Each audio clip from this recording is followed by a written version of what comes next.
So I'm a little early for the evening routine, but if you're interested in this, you can obviously watch it back. My battery is super low, so I'm going to just go through it quickly because the worst thing would be if I run out of battery.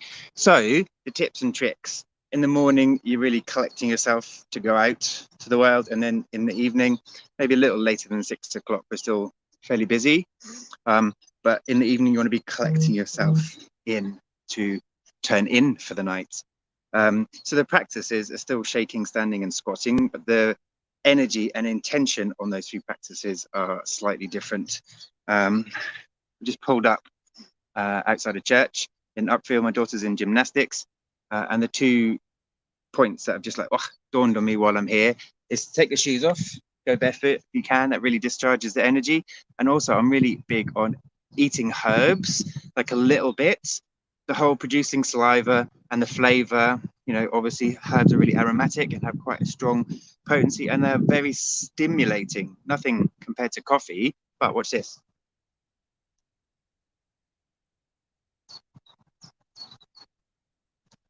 Picking from well above dog height, rosemary. Just you pick a little bit and you hold it in your hand. There we go, 6 o'clock on time. And even chewing a little bit of rosemary just enlivens you. It's great flavor. But anyway, that's by the by. That's my free health tip. Barefoot on the grass and chewing on little herbs. Rosemary grows so many places, you'd be surprised. I go past it all the time and nick a little bit. So we're going to do the shaking, standing and squatting. It's predominantly shaking in the evening just to get out any tension.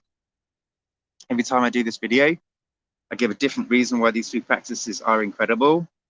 But let's be honest, the main practice is it increases and it promotes an efficient digestion.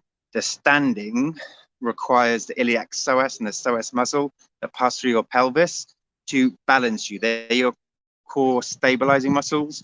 And when they're engaged, a lot of other muscles around your intestines are able to relax. So your belly actually drops. Your intestines actually release and relax.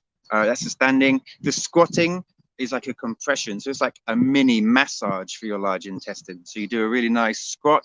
It's more internal. Obviously, you can do a deeper squat if you're nice and warmed up.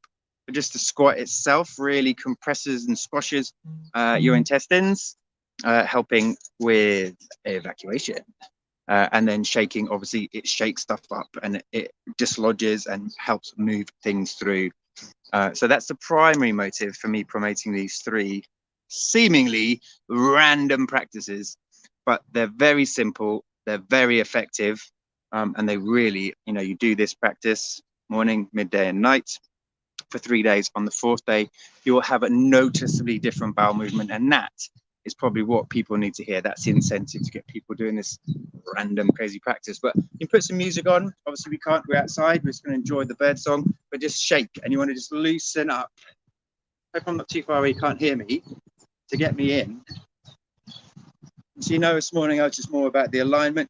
Now it's just more about shaking and releasing. This whole area, you want your attention for all three practices to be centered around here. But you really just want to bounce and let your body be relaxed. Shoulders and hips are my points of holding. So while shaking, I want to be feeling these areas relax and release. So you can do vigorous shaking on the spot. You can almost do like a little bit of bouncing. So you're actually jumping. Always being aware of your knees, keeping the original alignment.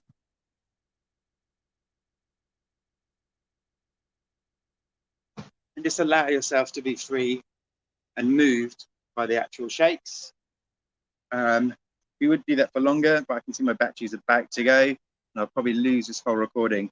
So then the shaking is the most vigorous, and then you go into the squats. So you can do wider squats in the evening. In the morning, you're not just warmed up, and you just want to keep, again, your knees over the top of your feet and your head upright. So you don't want to be compromising your alignment, but you can really see this movement here is getting a lot of compression, and you're really massaging your lower intestines, which tomorrow you're going to really feel it. So we're going to be looking at doing like 70, 80 of these. Again, we might not do all of them now. My battery's low. We're just going through the micro practice to give you a real good idea of what I'm talking about when I talk so often about standing, squatting, and shaking. So after you've reached capacity with your squats, you then come to standing. It's never felt so good.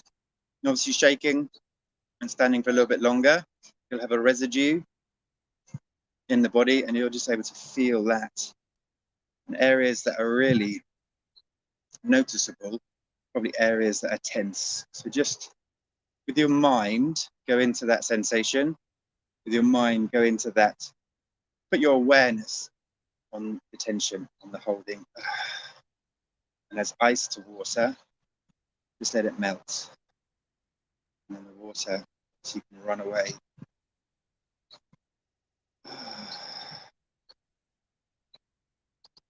So that's a micro version of my micro practice. Obviously, you do each section a little bit longer, finishing off with standing. Just to relax and bring your awareness fully back in the body. I'm going to probably finish it there, just so my battery doesn't go and I lose all this recording. Any questions, comments, please comment below. I'll come back and look at this post later. For now, see you tomorrow. Hopefully at sunset, it looked like, at sunrise rather, it looked like today there was a beautiful sunrise after literally 2 weeks of grey, rainy weather in Lewis. So I've got fingers crossed that there'll be a really amazing sunrise tomorrow morning. We'll see. 4:52. See you there if you're there.